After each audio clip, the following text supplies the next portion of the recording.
let's install a Euphree trunk bag. Locate the mounting straps underneath the bag and route them through the rear rack. Tighten the straps by pulling them onto the Velcro.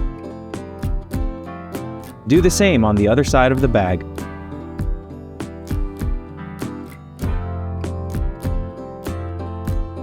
The front of the bag has a zipper perfect for storing smaller tools. To open the roll top, unbuckle the straps and unzip the larger zipper. This compartment is perfect for storing larger items such as clothes, hats, bottles, and more. Inside you'll find 2 more zipper compartments and a net to hold down your items. One side of the bag has a zipper for quick access to your essentials.